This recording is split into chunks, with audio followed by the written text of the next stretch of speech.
Hello everybody and welcome to a video. You guys know that Christmas is one of my favourite times of year, and we're a little bit after that now. We're into the New Year period, so much so that in fact the New Year begins tomorrow. So I thought I'd do a little video showing you guys my new setup, because I got a few additions after Christmas. I think I did like a soft setup video when I showed you guys that I'd moved in with my partner, fiance Maddie.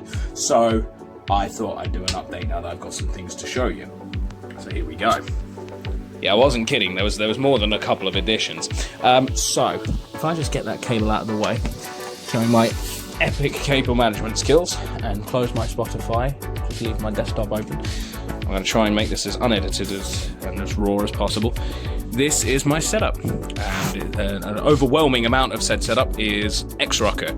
So we'll start with the chair. This is the X-Rocker Aurora, and it's a pretty neat chair if I do say so.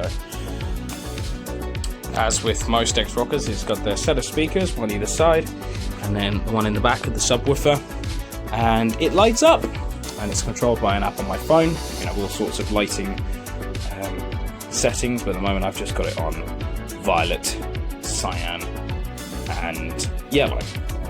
That in the background is my lumbar pillow, because my cervical spine's already broken, so might as well do what I can to save the lumbar from any extra issues. But I refuse to talk about that any more in this video than I have to, so let's keep the back talk to a minimum. So it's a nice chair, and it's got proper padding. It was a gift from Maddie for Christmas. When she saw it, she knew straight away that the padding would make a significant difference to the amount of time I'll be able to spend in a chair, which it has. Due to the spinal issue, I'm trying my best to mention as little as possible in this video. I can only sit for about an hour without pain, and this gives me an extra hour. Probably sit for about 2 hours now with the padding, but unfortunately just the pressure of my head on my neck in that position is enough to make my arm start to burn from inside, like somebody's taken a match to the nerve. So as a result, it's bought me a little bit more time and a lot more comfort, and it's very nice to look at. Speakers are plugged in, so I'll just play you a little bit of Judas Priest before I get a copyright strike. Actually, no, do you know what? I'm going to play you some Tempest Saint, because my fucking song. So if there's a strike, I'll be having it out with somebody at YouTube. Give me a tick. It's always going to vary in person versus on video, but as you can hear, it's not even all the way turned up, as you can see. Sounds pretty good. There you are. Now, I used to have an X-Rocker Drift back in the day, and it's a bit weird that I've got this now, because I got it at the end of 2014 when I got my gaming PC, beginning of 2015 sort of time, and now I've got this one at the end of 2024, beginning of 2025, which is quite interesting. The dial system is exactly the same, but with the X-Rocker Aurora, as opposed to the Drift. Obviously, we've had about 10 years worth of improvements. One would hope that something will be different. Knobs on the side, as before. We've got an extra knob this time. We've got vibration, which, to memory, if memory serves, the X-Rocker Drift did not have. Basically, it responds to the sound that you play through the speakers, and that allows it to vibrate in a manner that suits the sound, basically making things more immersive. Then, obviously, you got the volume control here, and then over here you've got some settings, so you can change the EQ mode. Movie. So that's movie mode. It was in gaming, because I've been gaming a little bit lately. And then you got your output, your input, and oh, hang on a minute. No, sorry. Yeah, no, here's your input. Your input from the computer, your output, and your headphones, which I have plugged into this before. They're also a part of the setup. You may have noticed in the beginning, if you're eagle-eyed. And I generally don't. I just use the aux on the computer for cable management reasons. Then you've got the lights settings. Press that to change the setting, or you can use the app on your phone, which I do. Let's leave it on rainbow for now. And then you've got your Bluetooth or aux mode. Bluetooth mode. AUX mode. And there you are. Your power cable down here. So that's that. Next we have the desk. The desk is the X-Rocker Pulsar, which, much like the chair, has lighting controls up here, and it's also controlled by an app. You can just cycle through them up here using these buttons, and that turns it on and off. It can also be activated remotely from your phone, as the chip here has a CMOS battery on it. which I found out because I accidentally pressed one of the buttons too hard. It fell out the bottom. So we had to unscrew this part down here to get inside there, see what was going on. And I saw a little CMOS battery, and I thought, I wonder. Sure enough, once I opened the app and I had turned this off, I could switch it on again from the app. Same with the chair. They can both be remotely activated. So if I'm near enough to the house that I've got a signal, I can switch these on. If Maddie, you know, is here somewhere and she happens to be in the room, then, you know, she'll be greeted by the sight of lights. So there you are. And it's a really, really nice desk. It's got fantastic, you know, brightness. These lights, you know, I've got all the lights on in the room. I've got all of them on, and, you know, it's still shining through on the camera. Then here we've got my G-Lab keyboard, which, yes, it's a G-Lab keyboard. Anybody who knows G-Lab will know it's an entry-level gaming keyboard, mostly for, you know, young teenagers and so on and so forth. But you know what? It has outperformed my Black Widow in so many ways, and there are 1,000 nerds taking to their keyboards themselves right now going, oh, that's not possible, you fucking piece of shit, you know, all that fucking crap. I don't care. It's extremely comfortable, and it works for me. And it was bought for me as a gift, and I you know, I thought I'd give it the benefit of the doubt and give it a try, and it, you know, I actually ended up replacing my Black Widow with it. That's how, you know, it's not what you pay for something, it's the quality of the product that matters, and this was built by gamers for young gamers, and sure enough. And it's membrane, which I never thought would be something I would go back to, but you know what, it's incredibly responsive and it's incredibly comfortable, and it's my keyboard. Over here, I still have the same mouse as the last 2 or 3 setup videos, and interestingly, AFX changed their name to ADX some time ago, so you can't really find anything with this branding on it anymore. Just shows how old it is. 2017 I got that, and as you can tell from the cabling, it's the cable cover's very much worn. Same with back here, not as worn, but that's also an AFX HDMI, which again doesn't exist anymore. It's ADX now. So there you have the desk. It's also got this really, really nice topper to it, which is basically a gigantic mouse mat. It's also much bigger than my previous desk, so I've got a lot more space to play with.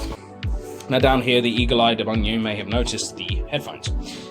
Now, I just want to point out that the desk has a headphone holder and a cup holder, which is currently cradling my coffee. And that next to it is my laptop, my little Lenovo IdeaPad, which I mainly use for moving media between my 2 devices. Now back there, you'll see on the desk, it also has a wireless charger, so if your phone has wireless charging, it will charge it up. And it also has a little USB function for those of us who are still using phones that don't have wireless charging.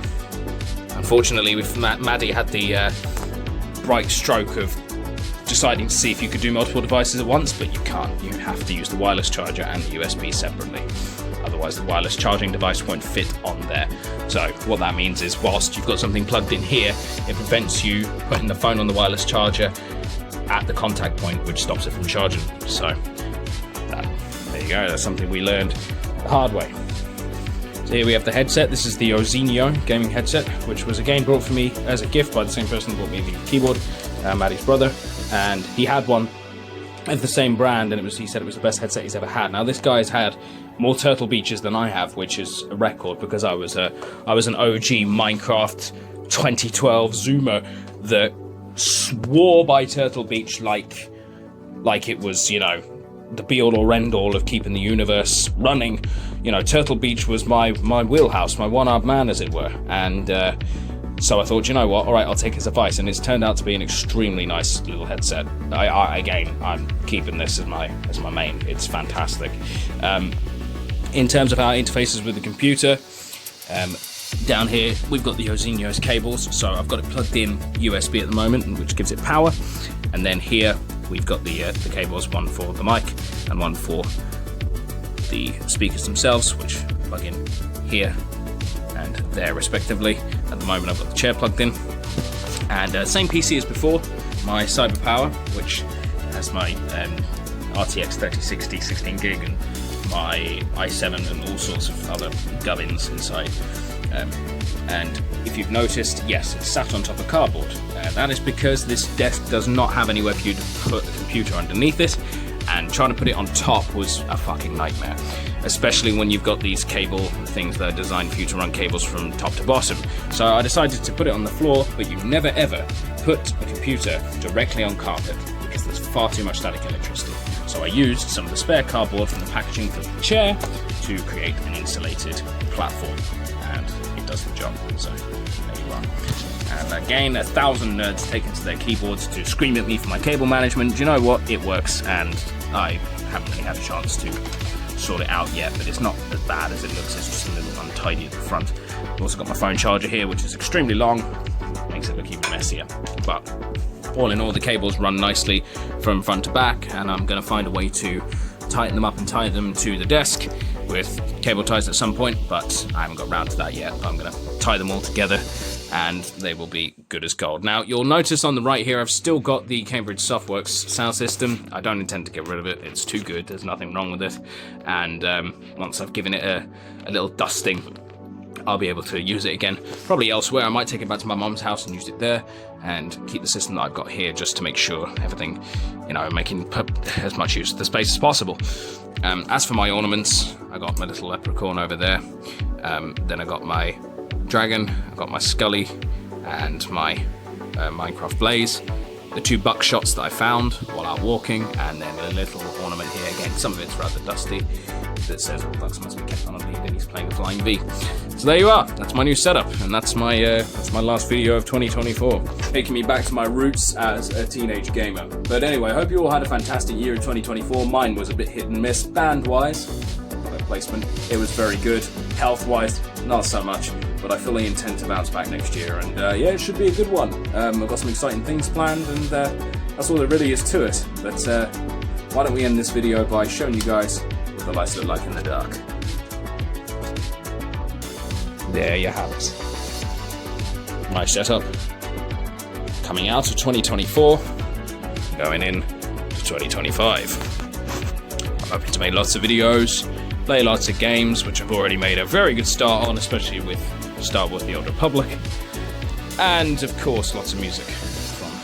May even get some monitors at some point so that the chair can have a break while I'm making sounds.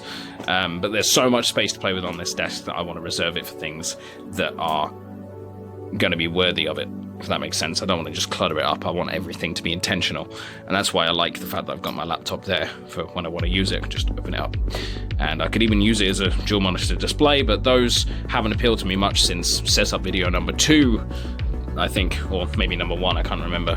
One of the first ones I ever did on this channel. Dual monitor setup then, and it just, I don't know, I just prefer to have one. What can I say? So there you have it. Thanks for a fantastic 2024, for, you know, as good as it was, and let's hope the bad stuff is remedied by next year. And I look forward to seeing you all soon.